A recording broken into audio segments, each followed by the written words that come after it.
안녕하세요. 대발이 부동산 TV입니다. 여기가 어디냐고요? 바로 대발이 부동산 TV 스튜디오입니다.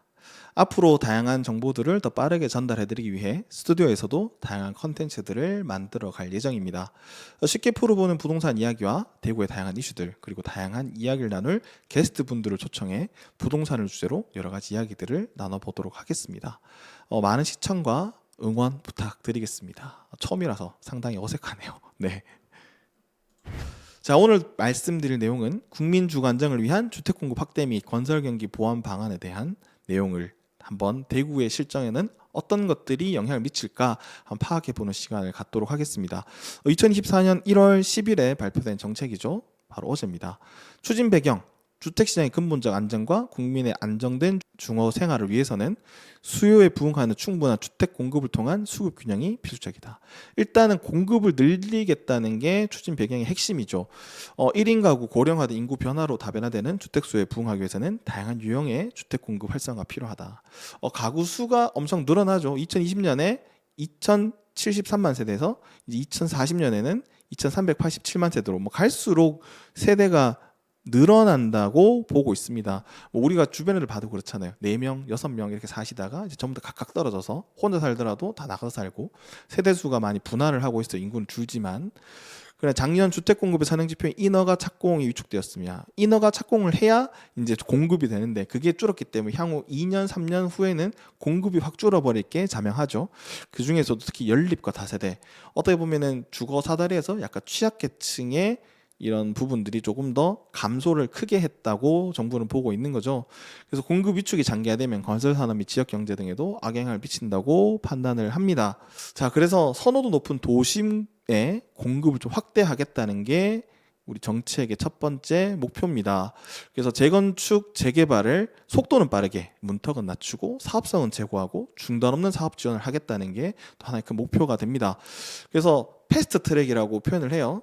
그래서 준공되고 30년이 넘어버리면 안전진단이라는 게 원래 제일 기본적이었거든요. 정비를 사업을 진행할 때 또 정책 위반할 때 안전진단이 돼야 되는데 이 안전진단 과정 없이 재건축을 착수할 수 있도록 하고 조합 설립 시기, 그러니까 뭐 어떤 재건축 재개발을 하면 조합이 설립되잖아요. 그 조합 설립 시기를 빠르게 조교화해서 사업 기간을 최대 3년 단축한다는 게 핵심입니다. 자, 이 표를 한번 볼까요? 현행이면 안전 진단 후에 입안 제한, 우리 정책권자의, 그러니까 대구 시장에게 이런 부분에 안전 진단을 해보니까 여기가 너무 낡았어요. 그래서 여기를 정비구역, 정비구역으로 지정해 주시고 정비계획을 수립해 주십시오라고 이제 요청을 하게 됩니다. 그러면 이제 뭐 위원회도 많이 열고 이렇게 해서 지정을 하게 되죠. 그럼 지정이 돼야 이제 추진위원회, 뭘 추진한다? 조합 설립을 추진하는 위원회가 구성이 돼요. 조합 신청을 하고 조합 설립을 하고 이렇게 조합이 설립되는데 한 2년 정도가 통상 걸린다고 합니다.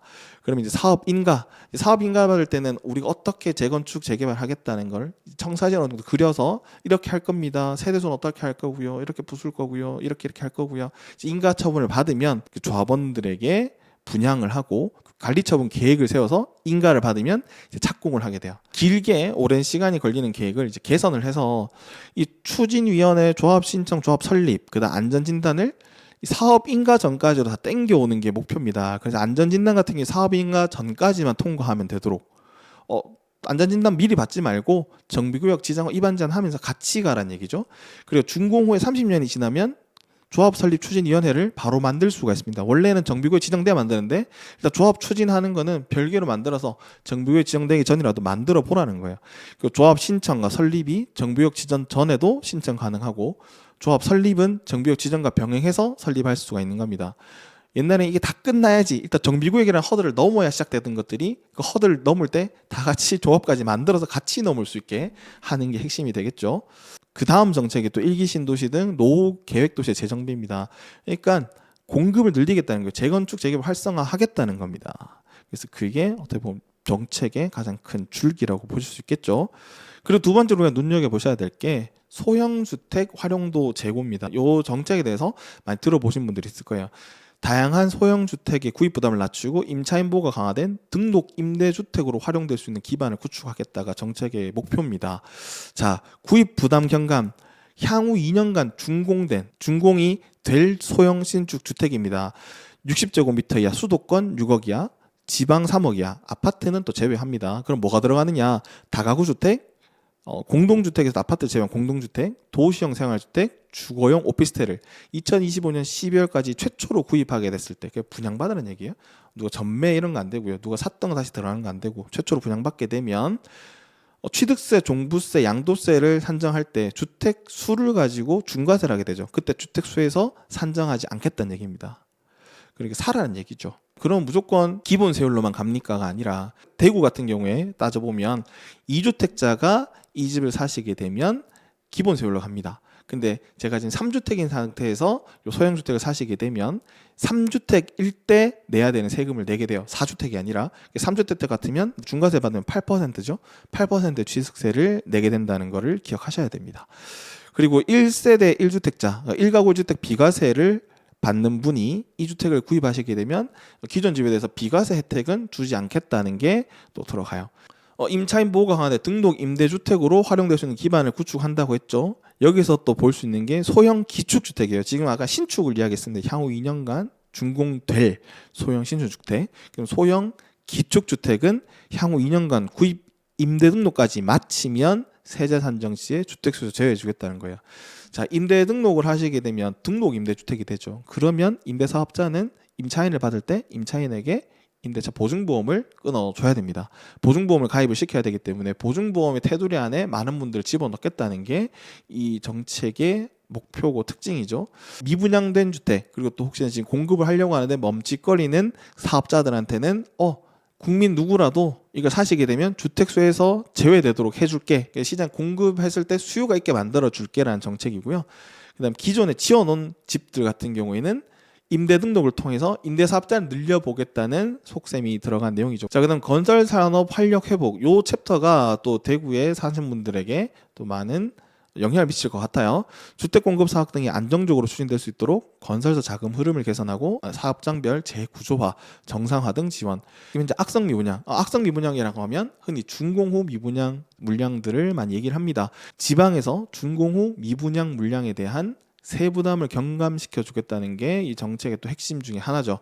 그래서 향후 2년간 지방 준공후 미분양 주택 85제곱미터 6억 이하를 최초로 구입하는 경우 해당 주택은 세제 산정 시 주택수를 제외해 준다고 합니다. 그리고 이건 아까 소형주택과는 다르게 기존 1주택자가 최초 구입 시 1세대 1주택 특례도 똑같이 적용을 해준다고 해요. 1주택자가 이 집을 하나 더 사실 때는 1세대 1주택 특례도 적용받을 수 있고 2주택자가 이렇게 미분양된 집을 사시게 되더라도 주택수에서 제외되기 때문에 기본 세율로만 취득세를 내시면 된다는 거죠. 상당히 파격적인 조건이죠. 파격적으로 우리가 흔히 취득세에서 좀 부담을 느끼시거나 아니면 내가 이걸 취득하게 되면 1주택자 같은 경우는 기존 집에 대해서 양도세 완화를 받아야 되는데 못 받잖아라는 게 상당히 좀 골치 아픈 내용들이었는데 2주택을 살 수 있도록 하는 거죠. 지금 현재 건설사들이 좀 힘든 상태잖아요. 특히 악성 미분양들, 지방에 대한 미분양, 대구도 미분양 물량이 상당히 많죠. 전국 탑급이죠. 이제 이런 부분에 대해서 부담을 느끼는 것들을 이제 정책적으로 구매자의 돈이죠. 구매자의 돈, 또 구매자의 신용을 통한 대출을 통해서 이런 부분들을 조금 더 살려보겠다는 정부의 의지인 것 같습니다. 그래서 이렇게 미분양 현장들에 대해서 조금 더 돈이 흐름이 흐를 수 있도록 사람들이 매수자들이 조금 더 해서 빨리 미분양 해소시킬 수 있도록 하는 정책입니다. 그래서 이런 정책들이 펼쳐지면 아무래도 좀 더 효과가 있겠죠. 자, 그러면 대구에는 어떤 주택들이 해당이 되는지 한번 확인을 해보겠습니다. 자, 이거는 대구의 현재 미분양 현황에 대해서 확인한 내용이에요. 확인한 내용. 이런 내용들은 대구광역시 홈페이지에서 내려받을 수가 있습니다.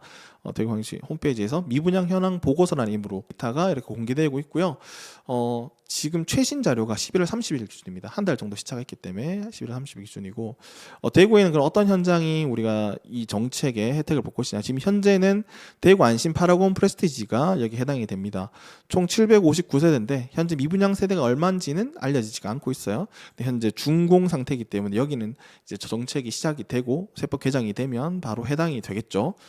그다음에 용계역 푸르지오 아치베르 1, 2단지 여기도 세대수를 합하면 거의 1,300세대가 넘습니다. 1,300세대가 넘는 이 대단지죠.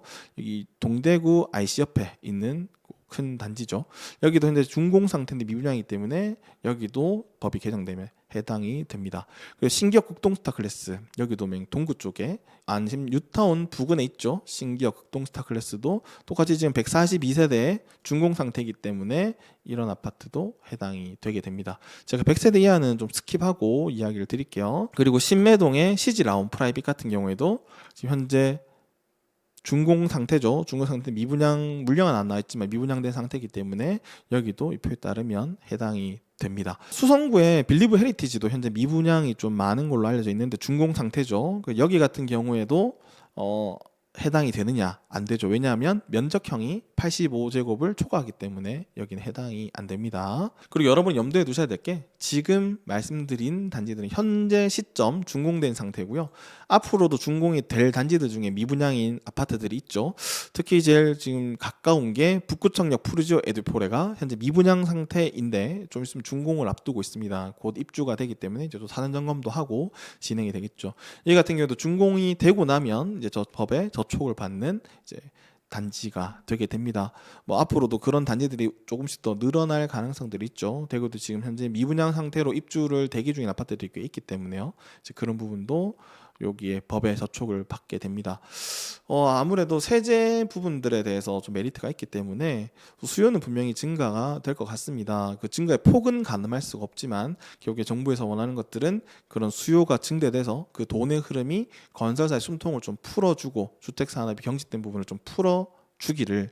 얼마 전에 태형산업 같은 경우에도 PF 문제 때문에 이제 사업장들이 어려워졌고 지금도 메이저 업체들 몇 군데가 또 많은 어렵다는 그런 구설 속에 오르내리고 있는 상태이기 때문에 이런 정책들을 통해서 주택 경기가 경착륙이 아닌 연착륙할 수 있도록 하는데 목표가 있다는 생각이 듭니다. 주택 경기를 좀 더 활성화시키겠다고 정부에서 아예 노선을 잡았습니다. 앞으로의 또 다양한 또 세부 정책들이 또 발표가 되겠죠.